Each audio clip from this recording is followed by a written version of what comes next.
मित्रों, वैसे तो भोजन में क्या खाए और क्या ना खाए ये लोगों का निजी और व्यक्तिगत फैसला होता है। लेकिन यहाँ हिंदू धर्म में कुछ लोग मांसाहार को निषेध मानते हैं, वहीं कुछ लोग मांसाहार को मान्यता देते दिखाई पड़ते हैं। आज भी हमें कई जगह देखने को मिलता है कि एक और मांसाहार ग्रहण करने वाले शाकाहारियों को घास फूस खाने वाला बताते हैं, तो वही दूसरी और शाकाहारी लोग मांसाहार खाने वालों को जानवरों पर अत्याचार करने वाला मानते हैं। लेकिन मित्रों, किसी भी बात को आंखें बंद कर मान लेना बुद्धिमान लोगों के लक्षण नहीं है। इसलिए आइए जानते हैं कि हिंदू धर्म ग्रंथों में मांसाहार और शाकाहार में से कौन सा भोजन उत्तम माना गया है। नमस्कार दोस्तों, दीन धर्म चैनल पर आप सभी का स्वागत है। अगर आप भी श्री कृष्ण के भगत हैं, तो कमेंट में जय श्री कृष्णा जरूर लिखे। तो चलिए शुरू करते हैं। आज की प्रस्तुति हिंदू धर्म में मांस खाना मना है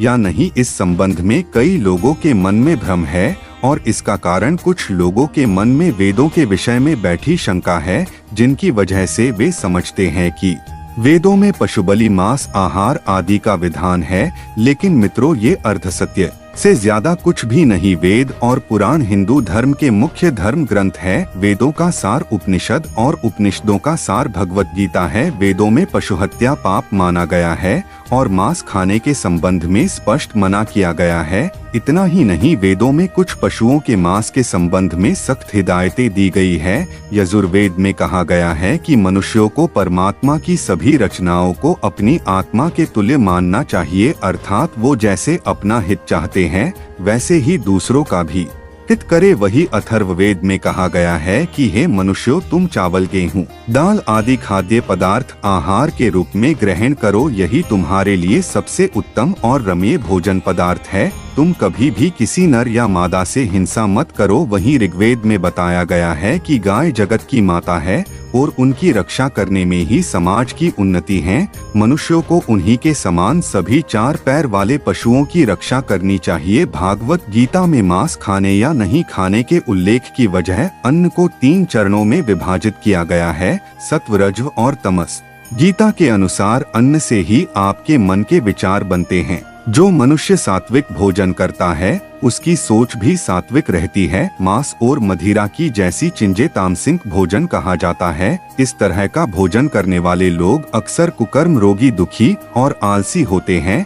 गीता के अनुसार सात्विक आहार आयु को बढ़ाने वाला, मन को शुद्ध करने वाला और बल, बुद्धि और स्वास्थ्य को तृप्ति प्रदान करने वाला होता है। जब यही शाकाहारी आहार अत्यधिक खट्टा, नमकीन या फिर ज्यादा तेल मसालों के साथ पकाया जाता है तो वह राजसी आहार बन जाता है और ये राजसी आहार दुख, शोक एवं रोग उत्पन्न करता है। ठीक इसी तरह गरुड़ पुराण में भी श्री कृष्ण से जुड़ी एक कथा का वर्णन मिलता है। गरुड़ पुराण की इस कथा के अनुसार बचपन में एक दिन श्री कृष्ण यमुना किनारे पर एक पेड़ के नीचे बैठे बांसुरी बजा रहे थे। ठीक उसी समय एक हिरण दौड़ता हुआ वहां आया और उनके पीछे जाकर छुप गया। हिरण बहुत ही डरा हुआ था। तब श्री कृष्ण ने हिरण के माथे पर हाथ हिलाया और तब हिरण को पूछा, क्या बात है, तुम इतने क्यों डरे हुए हो। तभी वहां पर एक शिकारी भी आ पहुंचा और बोला, ये मेरा शिकार है, कृपा करके तुम मुझे दे दो। तब भगवान श्री कृष्ण बोले कि हर जीवित प्राणी पर सबसे पहले उनका हक होता है, ना ही किसी और का हक होता है। ये बात सुनकर शिकारी को बड़ा ही क्रोध आ गया। उसने गरजते हुए कहा, ये मेरा शिकार है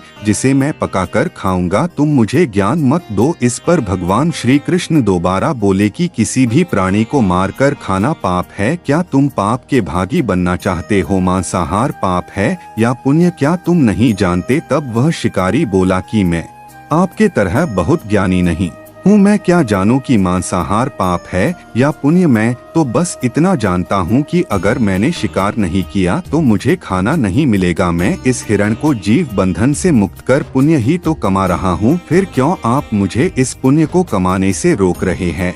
जहाँ तक मैंने सुना है कि जीव हत्या तो शास्त्रों में भी उचित बताई गई है, राजा भी तो शिकार किया करते थे, फिर क्या ये पाप सिर्फ मुझ निर्धन के लिए ही है। ऐसे तमाम तर्क देते हुए शिकारी ने फिर श्री कृष्ण से पूछा, अब आप ही बताइए कि मांसाहार पाप है या पुण्य, इसके बारे में बताइए। तब शिकारी की बात सुनकर भगवान श्री कृष्ण समझ गए कि इसकी बुद्धि मांस खाने के कारण तामसिक हो गई है और उसने सोचने और समझने की बुद्धि भी खो दी है। फिर भगवान श्री कृष्ण बोले, मैं तुम्हें एक कथा सुनाता हूँ, जिसे सुनने के बाद तुम ही बताना कि मांसाहार पुण्य है या पाप। वे शिकारी सोचने लगा, इस कथा को तो मैं सुन ही लेता हूँ, मेरा मनोरंजन भी हो जाएगा और बाद में मुझे इस हिरण का मांस भी मिल जाएगा। फिर श्री कृष्ण ने अपनी कथा आरंभ की। एक बार मगध में अकाल के वजह से अन्न का उत्पादन कम हो गया था। राजा को चिंता सताने लगी, इस समस्या का निदान नहीं किया गया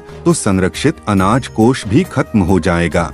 इसके बाद संकट और भीषण हो जाएगा। इस समस्या से निपटने के लिए मगध के राजा ने तुरंत ही राज्यसभा में अपने सभी मंत्रियों और सलाहकारों को बुलाया और सभी से पूछा कि राज्य के इस खाद्य समस्या को सुलझाने के लिए सबसे सस्ती वस्तु क्या है। ये सुन सभी मंत्रीगण सोचने लगे, चावल, गेहूं, आलू इत्यादि पदार्थों को उगाने के लिए बहुत ही श्रम करना पड़ता है और उसमें भी समय काफी लगता है। ऐसे में तो कुछ भी सस्ता नहीं हो सकता। तभी शिकार का शौक रखने वाले एक मंत्री ने खड़े होकर महाराज से कहा, महाराज, मेरे मुताबिक सबसे सस्ता खाद्य पदार्थ मांस है। इसके लिए धन भी खर्च नहीं करना पड़ता और पौष्टिक खाना भी मिल जाता है। ये सुनकर सभी सामंतियों ने इस बात का समर्थन कर दिया, लेकिन मगध के प्रधानमंत्री अभी भी चुप थे। ये देखकर राजा ने प्रधानमंत्री से पूछा, आप क्यों चुप है? कुछ कहे, आपका क्या मत है? इसके बाद प्रधानमंत्री ने कहा, मैं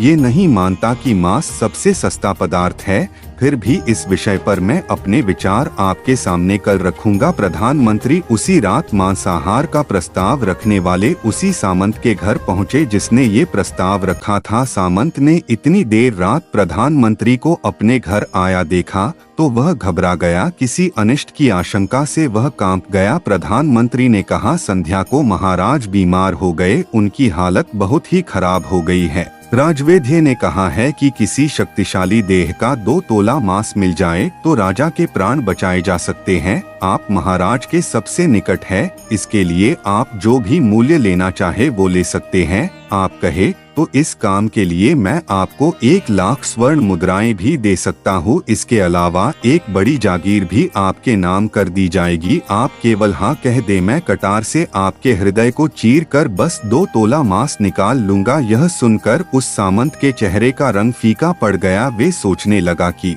जब जीवन ही नहीं रहेगा तो लाखों स्वर्ण मुद्राओं का मैं क्या करूँगा और बड़ी जागीर भी किस काम आएगी। वे झटपट अंदर भागा और अपनी तिजोरी से 1 लाख स्वर्ण मुद्राएं लेकर आ गया। मुद्राएं देकर उसने प्रधानमंत्री के पैर पकड़ लिए और बोला, महाशय, मैं आपकी 1 लाख स्वर्ण मुद्राओं में अपनी 1 लाख मुद्राएं और मिला देता हूँ। इस पैसे से आप किसी और के हृदय का मांस खरीद ले, किंतु मुझे जाने दे। मेरी आपसे विनती है कि ये बात किसी और को पता ना चले। उसके बाद प्रधानमंत्री ने आगे कहा, सामंत जी, आप शरीर से बलिष्ठ है, आपकी कदकाठी भी महाराज से मिलती है, इसलिए राजा वैद्य ने खास तौर पर आप ही का नाम लिया है। आपके दान से हमारे राजा की जिंदगी बच सकती है। यदि आप मान ले तो मैं आपको प्रधानमंत्री का पद देने के लिए भी तैयार हूँ और खुद आपका कर्मचारी बनकर रहूंगा। खुद को फंसता हुआ देख सामंत ने अंगवस्त्र और जूते पहन लिए। फिर उसने प्रधानमंत्री से याचना की कि मैं इसके योग्य नहीं हूँ। जब प्राण ही नहीं रहेंगे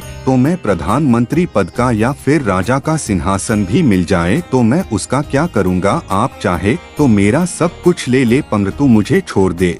इतना कहकर वे अपने घोड़े की ओर भागा और घोड़े पर छलांग लगाकर बैठ गया। वह अभी चलने को ही था कि प्रधानमंत्री ने घोड़े की रस्सी पकड़ी और सामंत से बोला, भागने की जरूरत नहीं है, आप आराम से घर पर ही रहो, मैं कहीं और जाकर प्रयास करता हूँ। ये कहकर प्रधानमंत्री वहाँ से चले गए। उसके बाद मुद्राएं लेकर प्रधानमंत्री बारी बारी से सभी सामंतों के घर पहुँचे और सभी से राजा के हृदय के लिए 2 तोला मांस मांगा, परंतु कोई भी राजी नहीं हुआ। सबने अपने बचाव के लिए प्रधानमंत्री को 1 लाख से 5 लाख स्वर्ण मुद्राएं तक दी और इस प्रकार मंत्री ने एक ही रात में 1 करोड़ स्वर्ण मुद्राएं जमा कर ली।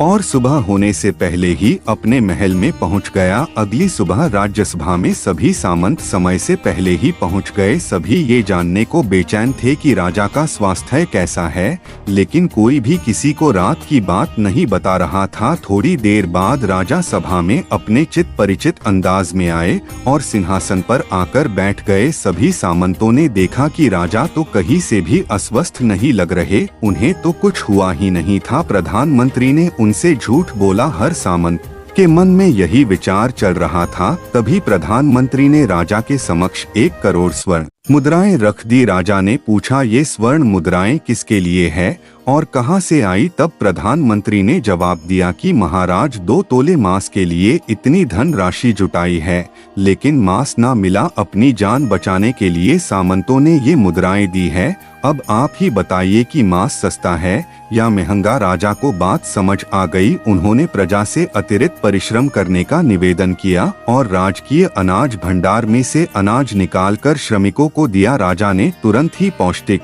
सब्जियों की खेती का आदेश दिया। सिंचाई की व्यवस्था को भी दुरुस्त करवाया गया। वो 1 करोड़ स्वर्ण मुद्राएं इसी कार्य के लिए और श्रमिकों के कल्याण के लिए खर्च की गई। साग सब्जी इतनी तेजी से उगी जिससे प्रजा का कल्याण भी हुआ और पौष्टिकता भी। कुछ समय बाद मौसम अनुकूल हुआ और खेत लहराने लगे और इस तरह राज्य का खाद्य संकट दूर हुआ। स्वयं परमात्मा से ज्ञान पाकर शिकारी परिपूर्ण हो गया और उसे ज्ञान की प्राप्ति हो गई। वह जान गया था कि महानता जीवन लेने में नहीं बल्कि जीवन देने में है। शिकारी ने भगवान के आगे हाथ जोड़े और वहां से चला गया। उसने कसम खाई कि वह अपने संपूर्ण जीवन में किसी को भी कभी भी चोट नहीं पहुंचाएगा। तो मित्रों, जीवन का यही मूल्य भगवान श्री कृष्ण हमें इस कथा के जरिए समझाना चाहते हैं कि हम ये ना भूले, जिस तरह हमें अपनी जान प्यारी है उसी तरह सभी जीवों को भी अपनी जान प्रिय होती है। तो मित्रों, इस कथा को जानने के बाद अब ये आप पर निर्भर करता है कि आप कौन सा आहार ग्रहण करना चाहते हैं।